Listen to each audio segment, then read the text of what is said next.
وعلى آلك وأصحابك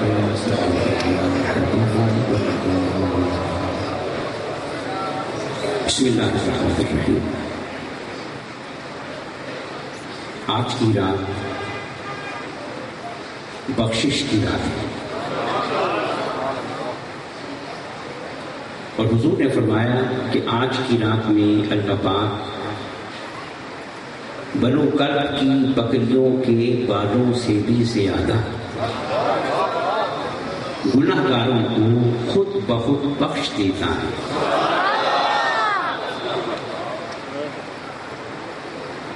اب ہمیں کیا خبر؟ بتایا تو مصطفیٰ نے بتایا، ہمیں تو خبر نہیں۔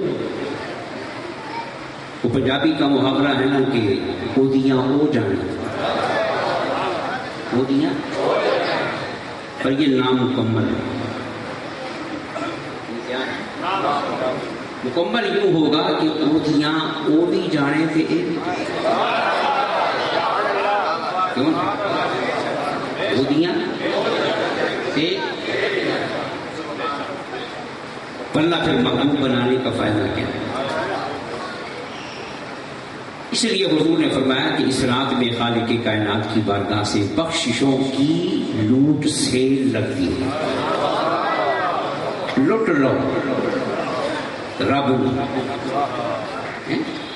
جس کے خزانے کبھی ختم۔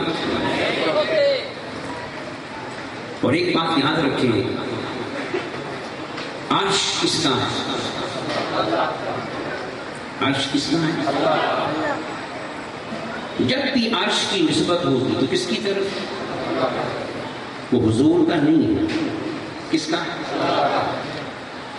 اور مدینے میں قبر کس کی ہے؟ بولیں، ہم باتوں کو ملا کے نہ غور نہیں کرتے۔ عرش کس کا ہے؟ اور مدینے میں آرام گاہ کس کی ہے؟ اور پوری امت کا فیصلہ ہے کہ جس زمین کے حصے پر نبی پاک کا جسم اطہر موجود ہے اعلیٰ ہے۔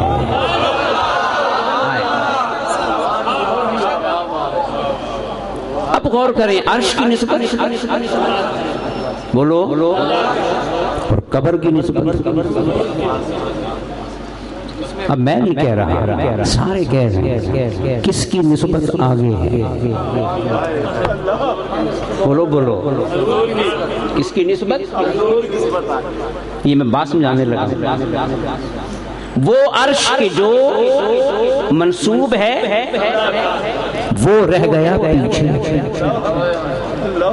وہ رہ گیا، اور جو قبر منسوب ہے وہ نکل گئی۔ وَتُعِزُّ مَن تَشَاءُ، یہ مولا کی مرضی۔ قبر آگے نکل گئی نا عرش الہی سے۔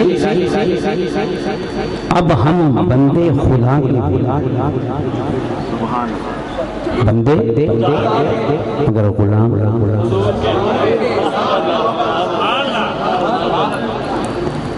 ادھر نسبت ایسے ہے جیسے عرش کی نسبت ادھر ہے، تو ہماری بندگی کی نسبت بھی، اور جس طرح قبر کی نسبت حضور کی طرف ہے ہماری غلاموں کی نسبت بھی۔ دسو جزا اور سزا آگے بڑھے گا یا مصطفیٰ کا غلام آگے بڑھے گا؟ بولو نا۔ نوح کی امت بھی اس کے بندے تھے، موسیٰ کی امت بھی اس کے بندے تھے، مگر مصطفیٰ سے نسبت نہیں تھی، مصطفیٰ سے نسبت نہیں تھی۔ شب برات انہیں نہیں ملی، شب قدر انہیں نہیں ملی، بخششوں کے یہ سارے تحفے انہیں نہیں ملے۔ اے امت مصطفیٰ، یہ نسبت بندگی کا صدقہ نہیں ہے، یہ نسبت غلامیہ مصطفیٰ کا صدقہ ہے۔ یہ نسبت غلامی تو سمجھ لائیں کہ مولا اپنی نسبت سے بھی زیادہ پروٹوکول دے رہا ہے نسبت۔ تو پھر مجھے کہنے دو کہ کہ فیصلہ بے شک عرش والوں کا ہوگا مگر مرضی اس کی ہوگی. مرضی فیصلہ اور اس کی مرضی پکڑنا نہیں، اس کی مرضی چھوڑ دینا.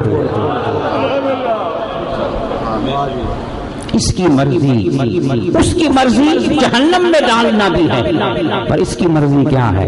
حضور نے فرما دیا جب تک ساری امت میری جنت میں نہیں چلی جائے گی میرا قدم بھی جنت میں نہیں جائے گا. حضور نے فرمایا میں مولا سے اس وقت تک راضی نہیں ہوں گا جب تک سارے بخشے نہیں جائیں گے.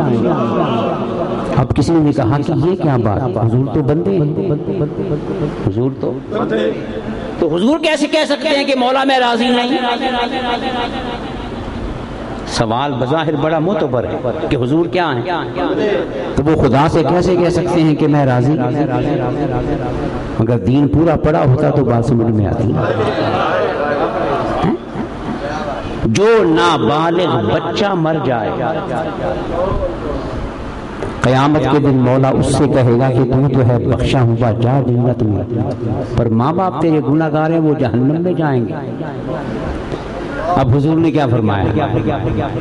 حضور کی حدیث میں یہ نہیں ہے کہ بچہ عرض کرے گا،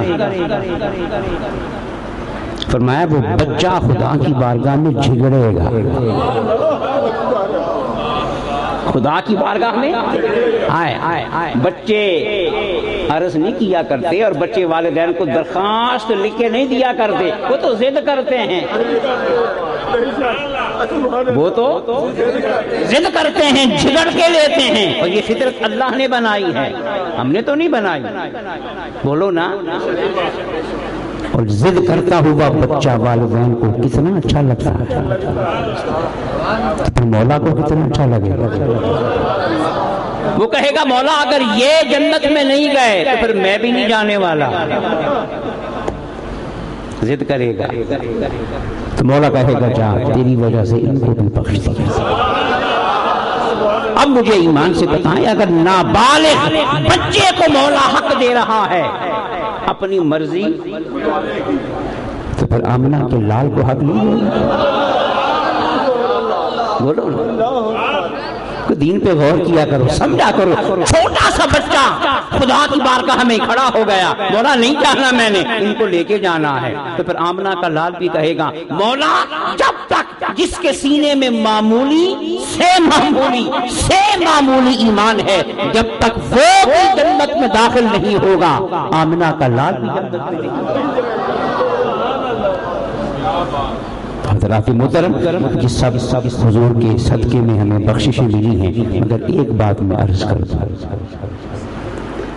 یہ بخشش ہے. کیا ہے؟ بولیں بخشش ہے. اور جو بندہ ساری عمر بخشش پہ گزارا کرے اور بھیک پہ گزارا وہ زندہ تو رہ سکتا ہے، بات سمجھ لیں، وہ زندہ تو، مگر عزت دنیا کی زندگی میں کوئی کارنامہ سر انجام آگے نہیں بڑھ سکتا. اور دنیا میں معزز اتنے بھکاری ہیں، مانگتے ہیں نا، کھاتے بھی ہیں، پیتے بھی ہیں، رہتے بھی ہیں، زندگی گزار لیتے ہیں، مگر نام پیدا کوئی کارنامہ سر انجام دینے کے قابل نام اسی کا پیدا ہوگا جو بھیک کا دروازہ بند کرے اور محنت کر کے آگے بڑھے. تو آؤ صرف بخششوں پہ گزارا نہ کرو. آگے رمضان کا مہینہ آ رہا ہے، محنت کا مہینہ آ رہا ہے، آگے بڑھنے کا مہینہ آ رہا ہے، خدا کی بارگاہ سے بندگی کا فیض لینے کا مہینہ آ رہا ہے. صرف بھیک پہ گزارا نہ کرو، اس سے زندگی تو گزر جائے گی مگر نام نہیں بنے گا. آج امت مسلمہ بے نام ہے، ذلیل ہے، رسوا ہے. ہر سال شب برات بھی آتی ہے، شب قدر بھی آتی ہے. مولا بے شک گناہوں کو بخشتا ہے مگر عزت نہیں بن رہی. عزت کب بنے گی؟ جب صدیق اکبر کے نقش قدم پہ چلے گا. عمر کے نقش قدم پہ چلیں گے، محنت کریں گے، عابد بنیں گے، زاہد بنیں گے، مجاہدہ کرنے والے بنیں گے، کوشش کرنے والے بنیں گے، پھر اس قابل ہوں گے کہ ہمارا آقا بھی ہمیں دیکھ کے ہم پہ فخر کرے گا۔